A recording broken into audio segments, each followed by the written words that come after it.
Korea mengucapkan Annyeonghaseyo. Jika orang Jepang mengucapkan konnichiwa, patutnya kita sebagai umat muslim mengucapkan Assalamualaikum warahmatullahi wabarakatuh. Tak kenal maka tak sayang. Sebelum kita sayang-sayangan, perkenalkan kami dari kelompok 3. pertama. Kami akan memperkenalkan diri masing-masing terlebih dahulu, dimulai dari sebelah Sana. perkenalkan nama saya Yoga Sebastian.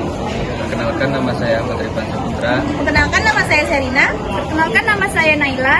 Perkenalkan nama saya Syafri. perkenalkan nama saya Muhammad Andi. Dari kelas 12.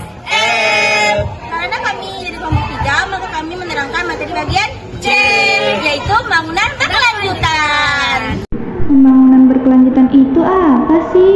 Nah, pembangunan berkelanjutan atau sustainable development adalah suatu proses perubahan yang menyangkut seluruh aktivitas investasi, eksploitasi sumber daya, pengembangan teknologi, dan perubahan kelembagaan berada dalam keadaan selaras yang mampu meningkatkan potensi untuk generasi masa kini dan masa depan dalam memenuhi kebutuhan.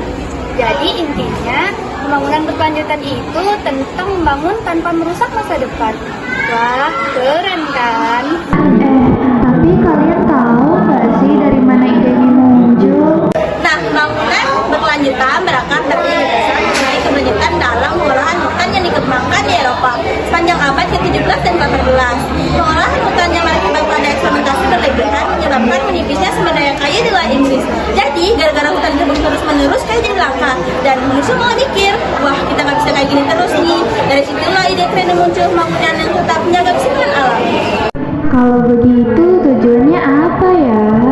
Tujuan pembangunan berkelanjutan adalah upaya global untuk menciptakan kehidupan yang lebih baik bagi semua orang tanpa merusak lingkungan dan sumber daya alam, untuk menghasilkan serangkaian memenuhi tantangan lingkungan, politik, dan ekonomi yang dihadapi dunia kita demi kesejahteraan generasi ini dan yang akan datang.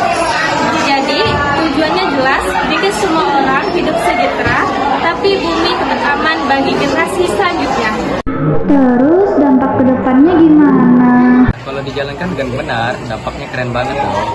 Pembangunan berkelanjutan dalam jangka panjang akan memberikan solusi bagaimana dunia bekerja dengan merencanakan kegiatan dan pertumbuhan ekonomi.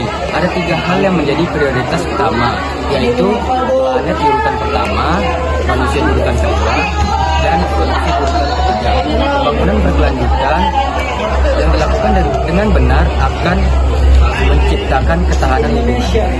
Pembangunan berkelanjutan tidak hanya memenuhi kebutuhan masyarakat saat ini tanpa mengurangi kesempatan generasi mendatang, tetapi juga menyangkut aspek ekologi, sosial, dan ekonomi. Kelemahan utama tetap pada faktor manusia. Di beberapa negara berkembang, pembangunan yang terlalu cepat justru menurunkan standar hidup dan memperparah kemiskinan serta ketidaksetaraan. Ketimpangan ini justru menghambat inklusivitas, pelindungan sosial, serta sistem kesehatan dan pelatihan kerja, yang pada akhirnya justru mempengaruhi stabilitas keuangan dan politik. Sekarang gimana cara menerapkannya biar benar-benar jalan? Penerapan pembangunan berkelanjutan sudah merupakan suatu kebutuhan.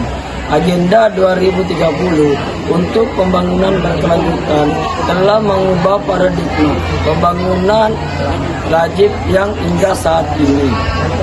3 komponen pembangunan berkelanjutan, lingkungan, ekonomi, dan sosial harus membentuk satu kesatuan yang seimbang. Sekian video presentasi dari kami akhiri. Wabillahi taufiq wal hidayah. Wassalamualaikum warahmatullahi wabarakatuh.